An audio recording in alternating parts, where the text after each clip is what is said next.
and welcome to State of the Economy. We are fresh from Brexit, so we thought today we will discuss the way the global economy has been fragmenting since the big financial crisis of 2008, which shook the world. So on the one hand, we see a fragmentation of global economic arrangements. On the other hand, from India's perspective, we are also seeing a strong consolidation of military security cooperation with global powers like the US. So, how are these two developments to be viewed, and how are they placing India? India's evolving geostrategic, geoeconomic and geopolitical objectives is what we are here to discuss today. And we have with us former Foreign Secretary Mr. Shyam Saran, who is one of the most highly regarded specialist on geostrategy. He is the chairman of Research and Information Systems at present. Welcome to our show, Mr. Shyam Saran. So, we've had this discussion with you earlier, but it was before Brexit. It's a continuing dialogue, this fragmentation of the global economic arrangements. Now, how do you see that in the context of Brexit, as also in the context of India's attempts to do bilateral deals with big powers like the US, etc.? Well, as you mentioned that the current series of developments which have led in a sense to Brexit really originate from the global financial and economic crisis of 2007-2008 because that unleashed really across the global economy forces and very adverse forces which are still playing themselves out. As you know, the advanced countries like the United States, Europe, for the last several years now have been engaged in quantitative easing. They have resorted to very unconventional fiscal and monetary policies.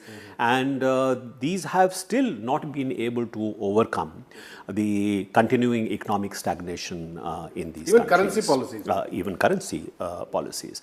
And you also have a situation where, as a result of this economic stagnation, there are obviously political and social consequences.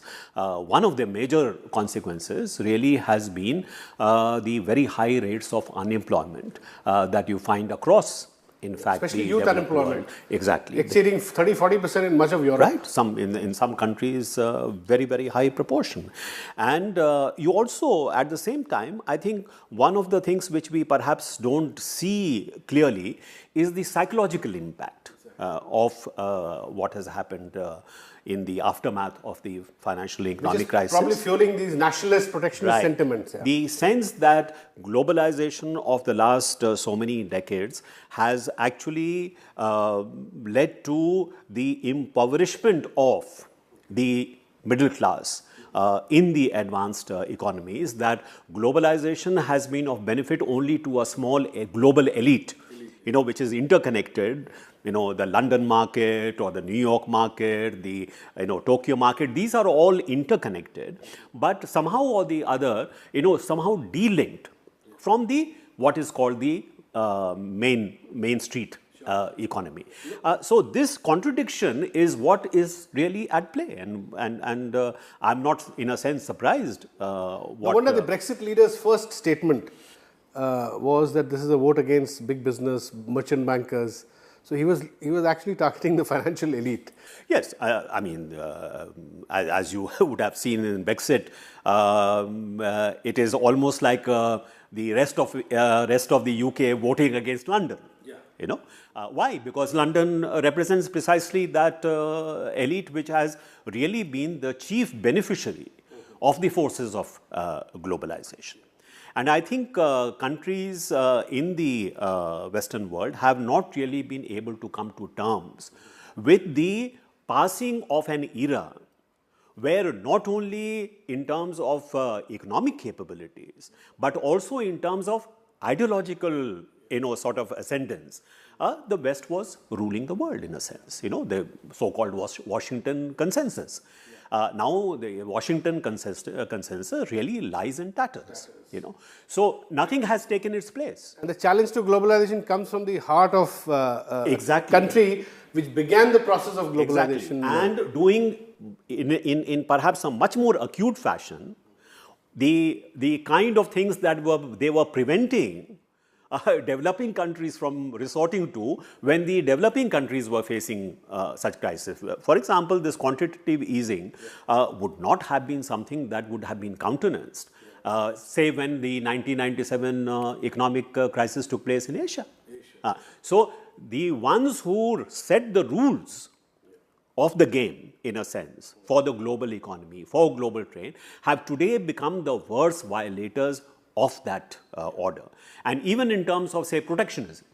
I mean, there was recently a report from the WTO that despite the consensus decision which was taken at the G20, that there would be no sort of protectionist measures which would be adopted by the G20 countries, but in reality there's been a lot of... Exactly. In fact, there's a piece of data which suggests, Mr. Saran, that 1,500 stealth protectionist measures have been put in place in the last 6-7 years. Exactly. So what I'm trying to say is that those who actually upheld a certain economic philosophy, those who actually were responsible for running the global and globalized economy, today are the ones who are skeptical about its benefits and who are, as I said, perhaps the ones who are really in the forefront of undermining some of the very basic pillars of that globalized.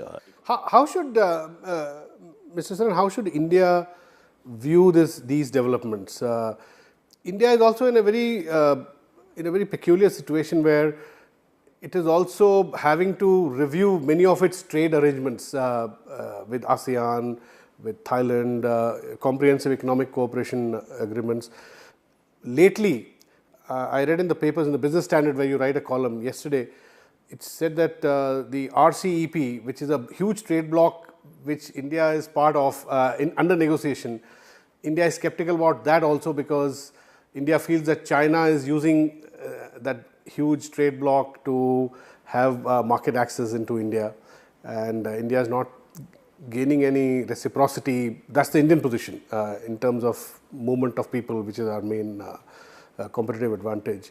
So where does India stand in terms of making these, getting into these arrangements which would push India's economic growth, exports, or bring welfare gains to India generally? So where is India positioned? Let me first make the point that engaging in international trade, being open to foreign capital flows, to technology flows, this is indispensable to India's development prospects. So this part of globalization process cannot be reversed. I cannot see that being reversed, But I think India would certainly, in normal circumstances, would perhaps benefit most from a global, rule-based, multilateral order, as far as the trade and investment. You're talking about the WTO.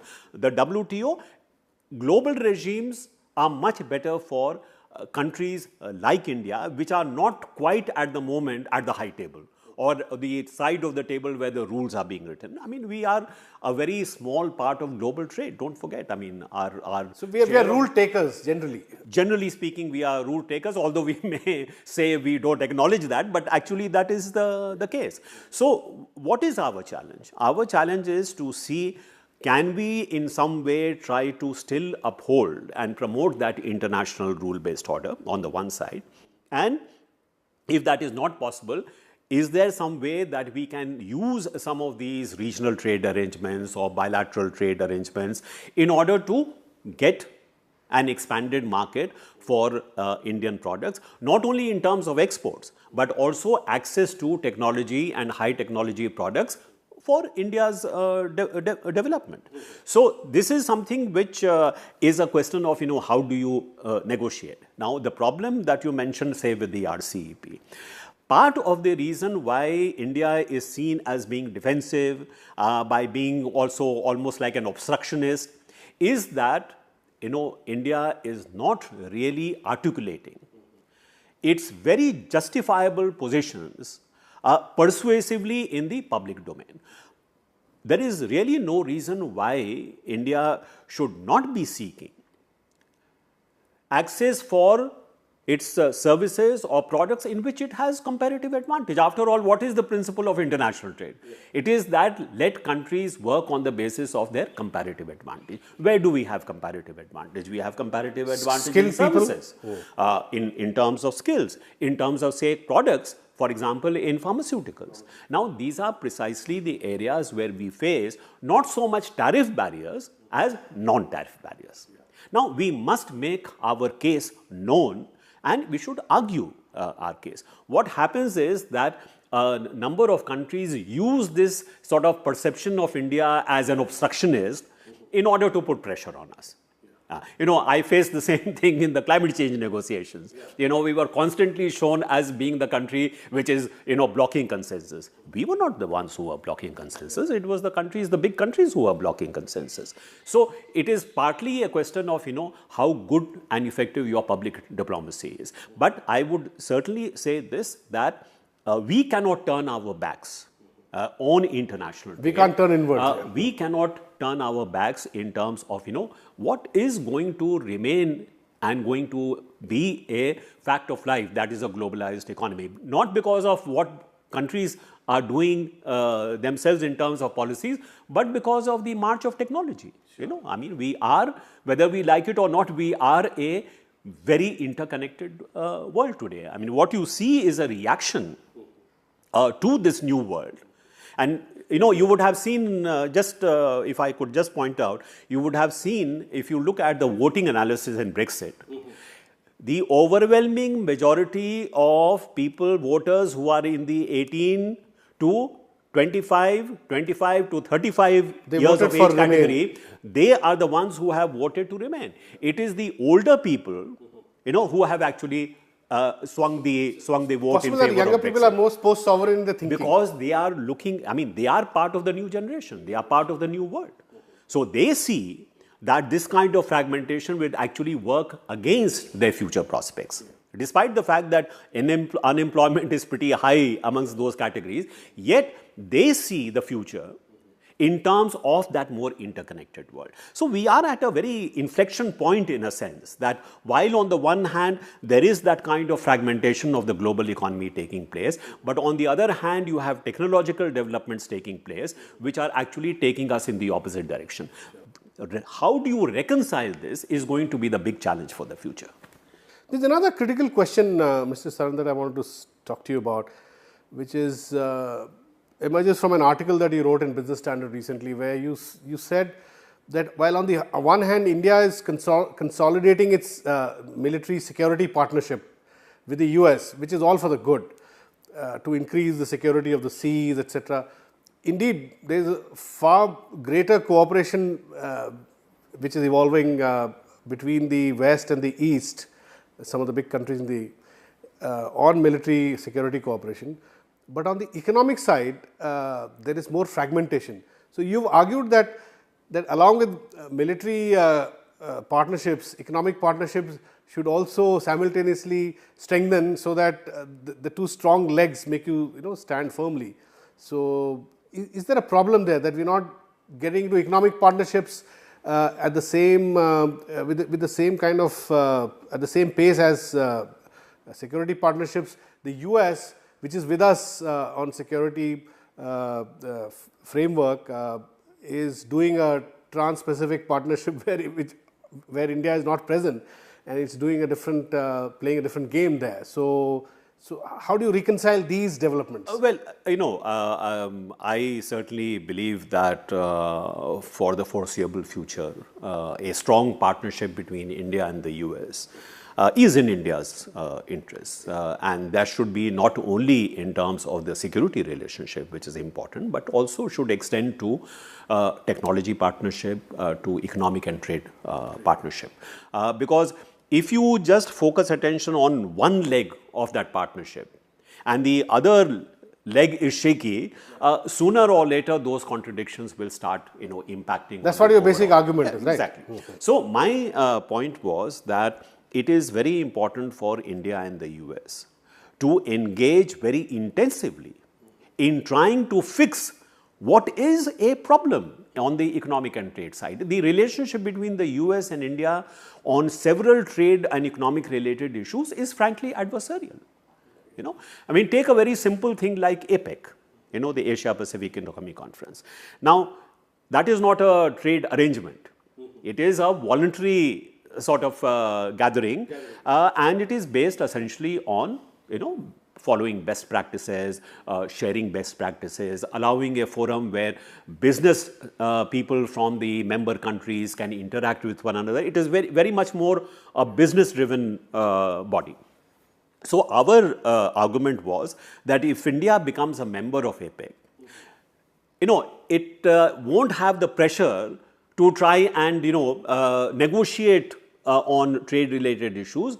It would have a comfort level because it doesn't have to do that, and it could then conform over a period of time to the higher standards which are there in APEC, and this would be helpful in terms of India becoming part and parcel of what the US says is a higher standard trading arrangement. Now even that is being opposed by the US TR.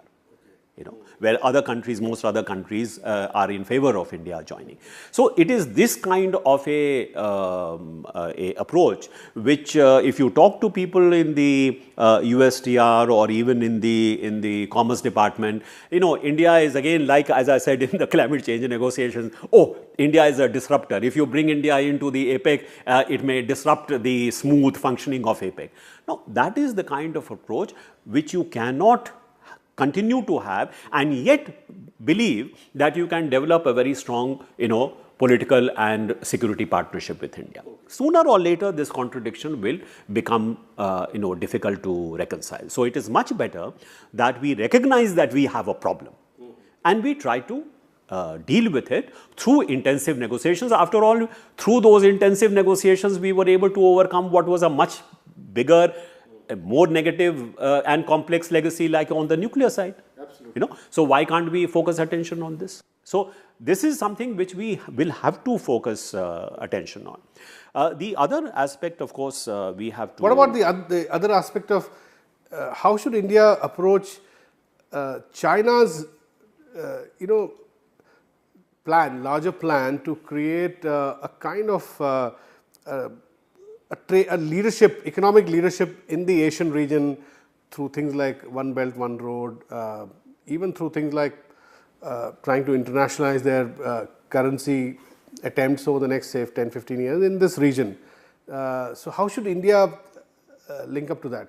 Well, I would look at various components of China's economic strategy in sort of not as part and parcel of a big picture, but what do each one of these mean?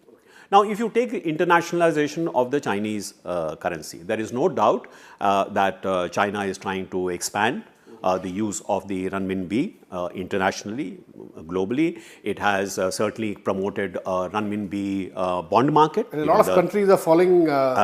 Many countries are bringing yuan into their falling into their sphere of influence. I mean, the Chinese currency has now become part of the IMF basket. So these are important developments. But eventually one has to ask the question, is the Chinese currency ready to become an international reserve currency in the same category as, say, the US dollar or the British pound or the euro? The answer to that is no. Because you have seen, as soon as some volatility came into the market because of even a limited degree of liberalization of the currency, there was chaos, and the Chinese government brought in the controls immediately. It's the same thing with... They have a long way to go in terms of institutional Exactly. So development. unless you have relatively unrestricted capital flows, where you allow the market to determine the rate of the currency, it is difficult to see how the internationalization of the yuan can go to its logical conclusion. So, will it be more liberalized? Yes, of course. Will it become a more of an international currency? Yes. Will it become a international reserve currency in the category of the dollar or the euro? I think that is still a very long distance. And what about China's attempt to really fund infrastructure in a big way in this whole larger region? As far as the through the Asia Infrastructure Investment Bank, the etc. investment bank, and as you mentioned, the One Belt, One Road. There also one has to be rather careful in assessing what the impact would be. It is a very imaginative way of presenting the proposal, especially at a time when there is huge requirement for funding of infrastructure in Asia. I mean, just the sheer connectivity corridors that we are talking about will require large amount of money. And any Chinese investment in that is really welcome, so once that infrastructure is created, as long as China does not insist that it has exclusive use of that architecture, then why should India have a problem with that? In my view, the one area where we have a problem is for political reasons. That is the China-Pakistan economic corridor, because it goes through territory which is our territory. Keep that aside for a moment. But then, like for example, if you take the Chabahar port, or the link which is being established to Afghanistan, but also to other Central Asian countries. Now, I see no reason why this cannot link up with the Central Asian Eurasian corridor which China is building. Yeah, the two actually complement each exactly. other. Although many analysts are projecting that as an opposition to well, that. I don't see that as an opposition. And I think we should not look at these opportunities in that as some kind of rivalry fashion. between this faction so and that faction. There may be areas where we can cooperate, like for example the BCIM corridor. In theory, at least, that BCIM corridor can be a very important, trade and economic corridor, which would be beneficial for northeastern India. So let us see which components of what China has in mind can be useful to us, and why not engage China with respect to those components. Overall, with respect to China's strategy, I think we should be ready to work together with China on areas where there is a degree of convergence, and we have shown that in joining the AIIB, as you mentioned, BRICS Development Bank, for example. So I think what India has shown, and I would hope that this continues, despite what has happened at the NSG, that wherever we find that there are areas where China and India can work together to their mutual advantage, they should work together. Wherever we perceive that there is a certain pressure from China, or there is a certain threat to India's interest from China, most certainly we should... Do you think this NSG episode can set back some of the ongoing economic cooperation I would hope not. Arrangements? I would hope not, because frankly speaking, in substantive terms, you already have a waiver from the NSG. So you already have access to the international civil nuclear energy market. We have signed a large number of agreements with So that is an ongoing thing. So I'm not looking at the NSG issue as being sort of harmful to India's substantive interests. It may have been a good thing for India to be part of the NSG, but it is not that since you have not got the membership, somehow or the other it is limiting your access to nuclear technology or nuclear supplies. So given that, I think we should call it a day as far as Seoul is concerned, and cut our losses and move on. This is not the end of the road in that sense. We should continue to pursue NSG membership, but not make it into a major issue in India-China relations. That would not be my position. What about India's own protectionist approach, as many analysts argue? They say that in the last 3-4 years, India has also impose probably the largest number of anti-dumping duties. India has also imposed barriers to trade, mainly to protect local markets. Just as America has raised 500% duty on Chinese steel. So we are going through this process where world trade is stagnant. World investment flows in the last 5-6 years have virtually halved as per data. So as we come out of this, what do you recommend India should do to maximize its own gains vis-a-vis these countries, big trading partners? Okay, so I go back to the argument that I made that for India's own development prospects, being open to international trade, being open to the global economy is something which is in the fundamental interest of India. So a lot of areas to improve and a balanced approach to follow. Thank you very much, Mr. Shyam Saran, for talking to us. That's all we have in this edition of State of the Economy. We'll be back with you next week. Thanks for watching.